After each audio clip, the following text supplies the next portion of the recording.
ജനസേവന രംഗത്ത് ലോകപ്രശസ്തയായ കേരളത്തിൻ്റെ മാതാ അമൃതാനന്ദമയിയുടെ ഐക്യരാഷ്ട്രസഭയിലെ മലയാളത്തിലുള്ള പ്രസംഗത്തിൻ്റെ രജത ജൂബിലി ആഘോഷിക്കുന്ന വർഷമാണിത്. അതോടൊപ്പം അവരുടെ 72ാമത് ജന്മദിന ആഘോഷങ്ങൾ നടക്കുകയാണ്. ലോകത്തുള്ള പല സംഘടനകളും നേതാക്കളും ഭരണാധികാരികളും കേരളത്തിൻ്റെ ഗവൺമെൻറ്റും ഉൾപ്പെടെ എല്ലാവരും അവരെ ആദരിച്ചു കൊണ്ടിരിക്കുന്ന, അവർക്ക് ആശംസകൾ നേർന്നുകൊണ്ടിരിക്കുന്ന ഈ സന്ദർഭത്തിൽ അവർക്ക് 72ാം ജന്മദിന ആശംസകൾ നേരാൻ എനിക്കേറെ സന്തോഷമുണ്ട്.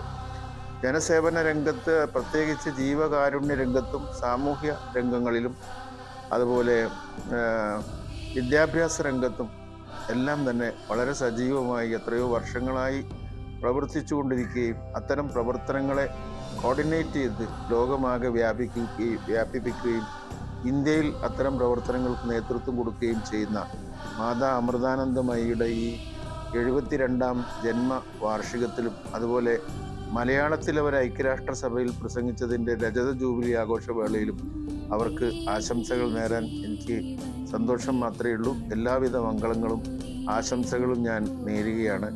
കേരള സർക്കാർ ഉൾപ്പെടെ എല്ലാ ഭരണകൂടങ്ങളും ഏജൻസികളും ഒക്കെ അവർക്ക് കോടിക്കണക്കായ ആളുകളുടെ ആശംസകൾ ലഭ്യമാകുന്ന ഒരു വേളയാണിത്.